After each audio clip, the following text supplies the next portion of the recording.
ഉച്ചയ്ക്ക് 1-ന് തൊടുപുഴയിൽ നിന്നും യാത്ര തിരിക്കുന്ന ബസ് 3:30-യോടെ ബൈസൺവാലിയിലെത്തും. തുടർന്ന് ഗജനാപ്പാറ പൂപ്പാറ വഴി ബോഡി നായ്ക്കന്നൂരിലേക്ക് പോകുന്ന ബസ് വൈകുന്നേരം 6:10-ന് തേനിയിൽ എത്തുന്ന വിധമാണ് സർവീസ് ക്രമീകരിച്ചിരിക്കുന്നത്. ബസ് രാത്രി 8-ന് തേനിയിൽ നിന്നും പുറപ്പെട്ട് പൂപ്പാറ മൂന്നാർ വഴി എറണാകുളത്തേക്ക് പോകും. ഇതുകൂടാതെ മറ്റൊരു KSRTC ബസ്സും ബൈസൺവാലി വഴി തേനിക്ക് സർവീസ് നടത്തുന്നുണ്ട്. സാധാരണക്കാരായ തമിഴ് തോട്ടം തൊഴിലാളികൾക്കും വിവിധ ആവശ്യങ്ങൾക്ക് തമിഴ്നാട്ടിലേക്ക് പോകുന്ന സാധാരണക്കാർക്കും ഈ സർവീസ് ഏറെ ആശ്വാസകരമാണ്. നമുക്ക് ഈ ബസ് നമുക്ക് തൊടുപുഴ തേനിയാണ്. നമുക്ക് ഇവിടെ ഉള്ള ഈ നമ്മുടെ മേഖല എന്ന് വെച്ചാൽ പൊതുവായിട്ട് ഏലത്തോട്ടത്തിൽ പണിയുന്ന ആൾക്കാരാണ്.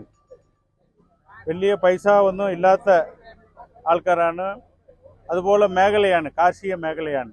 അപ്പം നമുക്ക് ഈ ബസ് തൊടുപുഴ ടു തേനി പോകുന്നത് ഇവിടെയുള്ള ജനങ്ങൾക്ക് വന്ന് വളരെയേറെ ഉപയോഗമാകും.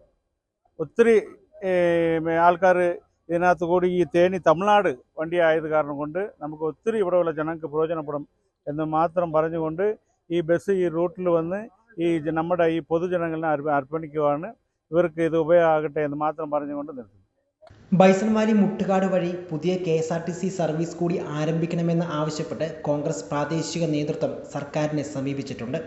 Government chief whip Appu John Joseph, F. Raja MLA എന്നിവർ മുൻകൈയെടുത്താണ് ബൈസൺവാലി വഴി പുതിയ തേനി ബസ് സർവീസ് ആരംഭിച്ചിരിക്കുന്നത്.